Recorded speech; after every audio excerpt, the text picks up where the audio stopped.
7. Barrett outside, the switch. Doncic goes, oh, what a great step! And then he hammers it home! Broke his ankles! What's going on, guys? Welcome back to a brand new video. I hope you guys are doing well, as the New York Knicks just came out victorious versus the Portland Trail Blazers at home at Madison Square Garden, the final score being 128-98. And I'm going to keep it completely real with you guys. The Portland Trail Blazers are not a good basketball team. They're a team that's kind of in the middle of the rebuild. Most likely Damian Lillard, he's not going to be there in a couple years. Or Lillard, he has said he's loyal and all that, but does he really want to be in this situation where there's not much around him? Like, all respect to Justice Winslow. I like Keon Johnson's a good talent, but he's very raw. You have a guy of Greg Brown who's an athletic freak of nature. He has some nice physical tools. He has shown flashes of shooting the three ball at Texas. But there's just a lot to work on when it comes to the Portland Trail Blazers team. So yeah, they don't have a lot of potential star level talent. We were not playing a good basketball team tonight, but I want to give respect to Chauncey Billups. I want to give respect to the Portland Trail Blazers. Me saying they're not a good basketball team isn't me disrespecting them. They've been struggling lately, but they compete. Just at the end of the day, they're young, they're inexperienced, they make rookie mistakes, they just make foolish mistakes because they're young, they're still progressing as ball players. We saw that with the offensive fouls, moving screens, turnovers, not high quality shots, just not setting good screens, not knowing where to be out there on the basketball floor, not having the proper awareness. But Chauncey Billups is getting these guys to play extremely hard for him and just compete. And some teams, they would just rein it in at this point of the season. Yeah, most likely we're not making the play-in. But I really want to give credit to the Portland Trail Blazers. Yes, they didn't play great this game, but prior games, they've had games that they've gone blown out, but they've shown to be competitive. And Josh Hart, he's been playing some good ball. I like them at Villanova. I don't think he's going to be some top option. Obviously, they have pretty much no one else to score, but having that over 40-point night, then having nearly 40 again, he shown tonight that he could still score the basketball, putting up 17. Chris Dunn, I really believe he deserves a spot in this league. There's just injury concerns with him. He's just consistently gotten hurt since coming out of Providence. We know he's a very good defensive player. It's just the inconsistency on the offense of the basketball, but he's a hounder. He gets up in New Jersey.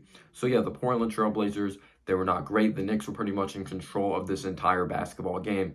And we're at the point of the season, this win doesn't really mean anything. If I'm being completely real with you guys, yes, we're not mathematically eliminated from the play-in, but when you take a look at the Charlotte Hornets, they came out victorious tonight against the Atlanta Hawks, which they would have been over 500 if the Hawks won. But the Hornets, they have 35 wins now. And when you take a look at the Knicks schedule, you're yeah, potentially we may finish with 34, 35 wins at max. So most likely we're not going to make the play-in if we're being realistic. So at this point, you just want to see the young guys play well, guys that are actually going to be here moving forward. So let's start off with Jericho Sims. I like the way Jericho Sims played. I guess the only nitpick you could have with him is that he needs to get his hands better. Sometimes he's tipping the ball too much, and sometimes you have to see him. He has to grab the ball more like a grown man, but he sets hard screens. I thought he did a good job rolling to the basket. He did a great job rebounding, really positioning himself.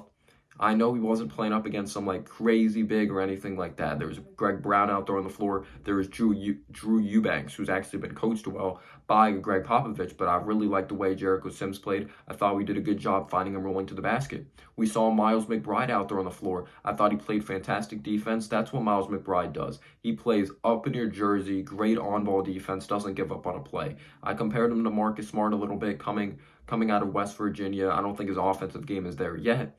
Or you could say we don't really utilize him well. But I believe that was his career high or season high when it came to points. I believe he had 7 or 9 points. He knocked down a 3 from the outside. He had a steal. He didn't finish in transition, but he got fouled. He got to the free throw line. I thought he made the right reads. He's just a team player. He looks to get others involved. He's not a shoot first guy. I thought he played good defense.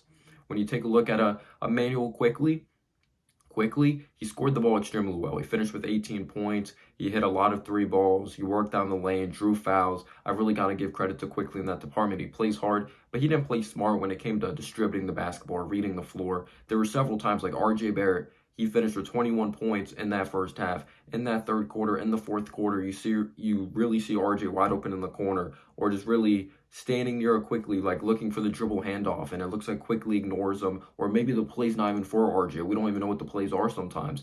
it just looked like he didn't consistently get RJ involved or just consistently make the right read at all. Sometimes he rushes shots, but he did a great job scoring the basketball. Mitchell Robinson, I thought he did a solid job protecting the paint. I thought he did his job. So credit to Mitchell Robinson just being active, giving us second chance opportunities. Julius Randle, when you really take a look at Julius Randle in this game, oh my, he was very frustrating. I'm not gonna lie, he was very frustrating on the offense side of the basketball. Yes, he did finish with over 20 points. He got to the free throw line, but he just couldn't hit a shot to save his life, to be real with you guys. Like, he was way off on his three-pointers. There were some shots that I thought were just rushed around the rim. But even though he didn't score that well, he didn't score that well. Yeah, he did a pretty solid job facilitating, at least in the first half. I thought his facilitation or just facilitating, getting others involved kind of fell off in the second half, but he didn't play that well, to be real with you guys. Burks, he was okay, hit a couple threes. We know he's not a true point guard. He's playing completely out of position, but this is the frustrating thing. When Julius Randle is not playing well, right? We're up by a majority of points, or it looks like we're going to take over the game, or we pretty much took over like this entire basketball game. I guess the only scare was when Portland cut it to like an 8-point game in the third. Randle plays the entire third quarter. The entire third quarter. We don't see Obi Toppin for a whole quarter of basketball. Not like Randle was playing brilliant basketball. And I'm gonna get back to like my other point. Like in that, like finishing off the first half, RJ 21 points. He only attempts like 2 or 3 shots in the third quarter. It wasn't his fault at all. We barely got him involved. I really wonder what the playbook is. I guarantee there's a playbook. When a player's on fire, don't give him the ball. Give it to Alec Burks. Literally, I really don't understand why we didn't consistently get him involved, but RJ ended up finishing with 31 points. I believe that's his 8th or 9th 30-point game of the season. He's been playing very well lately, and the thing I was most impressed with is he balanced it out. He distributed the ball well. He rebounded well, made some nice defensive plays. I believe there's this one play, though, he let Brandon Williams kind of beat him going to the basket, but RJ Barrett, he was efficient, shot 50% from the field, made 5 threes, got to the free throw line, he attacked, had an and one. Really got to give credit to RJ Barrett. But at the end of the day, yes, we're not playing the best of team at all, but RJ Barrett got it done. But the New York Knicks came out victorious. Chris Dunn, he impressed me, like I mentioned. The Portland Trail Blazers, they're just not. They're years away of being a good basketball team. They're very young. There's a lot of question marks. We don't even actually know if they're going to be in a full rebuild. Like, Lillard, he's saying he's going to stay, but is he really going to stay? It's just such a weird situation going on over there in Portland. Like, McCollum's gone, and New Orleans, who's actually playing some good ball. And to get into Evan Fournier, I thought shot the ball well. We know, like, Evan Fournier, we know we don't like his defense. Sometimes he can do a little too much off the dribble. Sometimes I'm like, oh, why are you putting the ball on the floor? But he actually did a solid job dribble penetrating, knocking down threes from the outside. He was pretty efficient, but let me know down below your thoughts. I thought the New York Knicks, they moved the ball well. They were unselfish, didn't turn the ball over. I thought they were pretty damn disciplined.